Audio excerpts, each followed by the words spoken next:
যা খেয়েছি কালকে সন্ধ্যের আগে আর খিদে পাচ্ছে না। শুধু আমাদের অনি আর দুর্গাই ঠিক করে কিছু খেলো না। ঠিক বলেছো। না না, আমি খেয়েছি, বরং দুর্গাই কিছু। হ্যাঁ, অল ডান। তাহলে এবার ওঠা যাক। তাহলে চল আমরা বাইরে গিয়ে গাড়ি টাড়ি অ্যারেঞ্জ করি, ওরা ধীরে সুস্থে আসুক। না না, এখানে শুধু শুধু বসে থাকার কোনো মানেই হয় না, আমরাও একসাথেই যাব। ঠান্ডার মধ্যে বাইরে না গিয়ে এখানেই 2 মিনিট ওয়েট করি বরং। দিদি আমি খুব ক্লান্ত, চল উঠি। দুর্গা, আমার সাথে যাবে তুমি?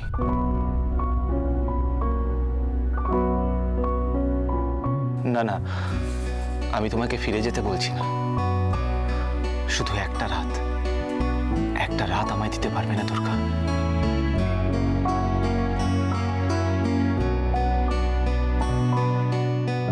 তুমি এসব কি বলছো? আমি জানি আমি কি বলছি দুর্গা, বলছি আমি মরিয়া হয়ে, কারণ আমি জানি কাল থেকে তোমার ব্যস্ততায় আমি আর কোথাও থাকবো না। তাই প্লিজ দুর্গা, আমাদের ভালোবাসার জন্য এইটুকু তুমি করতে পারবে না?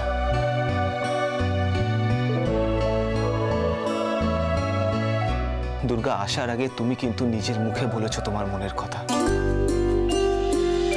আমি তোমাকে ভরসা করি, অনি ভালোবাসি। দুর্গা, আমি তোমার কাছে কোনো দাবি নিয়ে আসিনি, কিছু কথা হওয়া তোমার সাথে খুব জরুরি। তাই প্লিজ প্লিজ তুমি আমাকে একটা রাত দিতে পারবে না? কি লাভ অনি, আমাদের এত কথা জমে আছে যে একটা রাত যথেষ্ট নয়। এত হিসেবেই আমি কোনোদিনও ছিলাম না দুর্গা।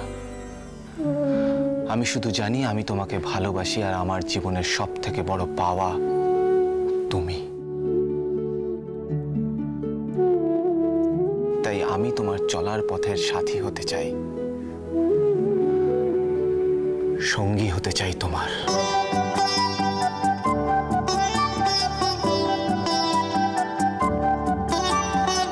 যা দুর্গা, দেখ যে পথে তুই যেতে চলেছিস সেখানে নিজের জন্য আর সময় তুই পাবি না।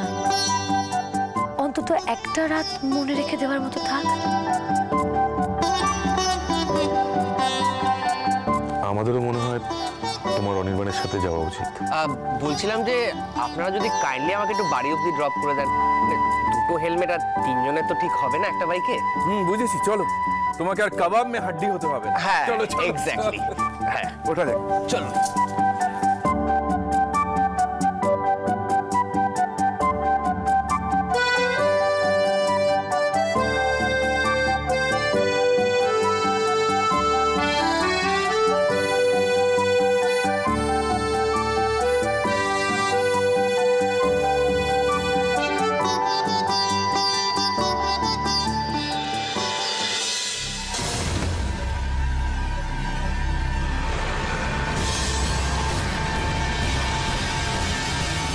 লুকিয়ে চুরিয়ে বেশ ভালোই রোমান্স হচ্ছে। হ্যাঁ, এবার খবরটা জায়গা মতো দিয়ে দিই।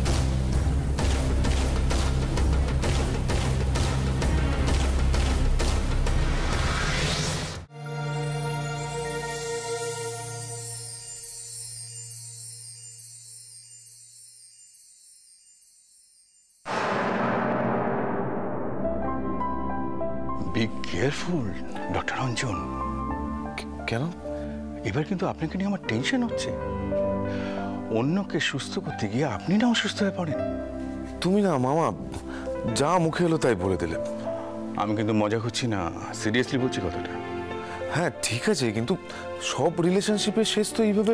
মিলিটারিতে ছিলাম ভাই, সামনের মানুষের চোখ দেখে বুঝতে পারতাম যে তোর মনের ভেতর কি চলছে। মামা, আমার মনের মধ্যে সেরকম কিছু চলছে না। চারুর উপর সিম্প্যাথি হয় কারণ ওর অবস্থাটা আমি জানি তাই। এরকম অবস্থাতে মনে হয় যে ওর পাশে থাকি, কাঁধে একটু মাথা রাখুক, চোখের জলটা মুছিয়ে দিই। আচ্ছা মামা, তোমার কি হয়েছে বলো তো? আমার কিছু হয়নি, তোমার কি হতে পারে সেটা গেস করেই এসব কথা বলছি। মামা আমি শুতে যাচ্ছি, গুড নাইট। অঞ্জন, আমি চাই না যে এসব ভেবে তুই ভবিষ্যতে কষ্ট পাস। দেখ, চারু তোর এখানে আছে কারণ মেয়েদের সঙ্গে ওটা একটা ভুল বোঝাবুঝি হয়েছে। ও কিন্তু ডিভোর্স দিয়ে আসেনি, ও ম্যারিড।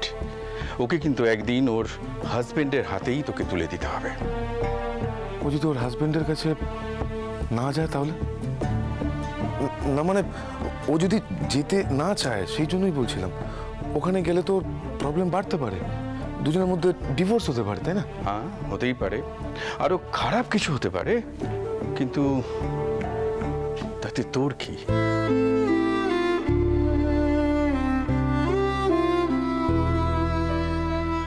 আমি সত্যিটা তোমাকে বলতে পারবো না, চারুকেও কোনোদিন বলতে পারবো না আমি ওকে ভালোবাসি।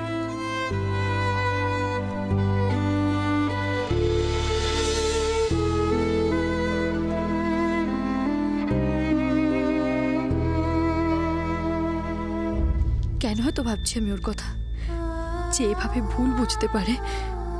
সে কি কোনোদিনও ভালো করে চিনেছে? কোনোদিনও ভালোবেসেছে আমায়? কোনোদিনও না। ওর সব কিছু মিথ্যে, সবটা অভিনয়। মিহির মুখার্জি আসলে মন্ত্রী অভিরূপ মুখার্জিরই ছায়া। ওকে ভরসা করা যায় না, কিছুতেই যায় না।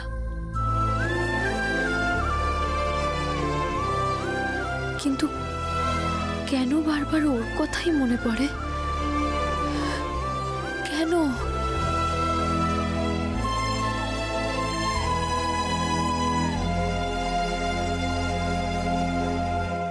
ও কি ঘুমিয়েছে?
ওকে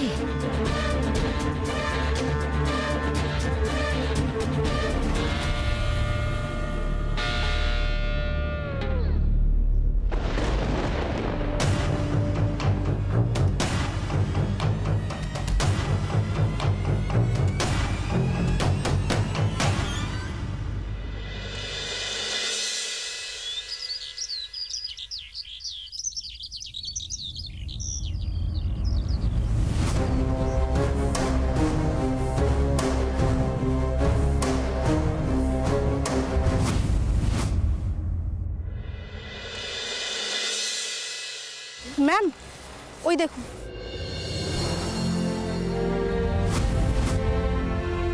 দুর্গা কখন এলো? কিছু টের পাইনি তো। কাক ভরে বেরিয়ে এসেছে ও।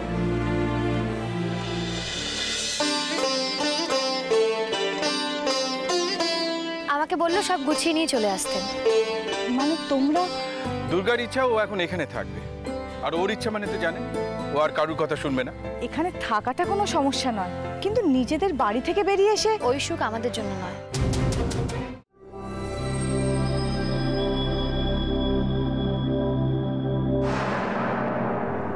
দরজা তো খোলা রয়েছে দুর্গা। ম্যাম,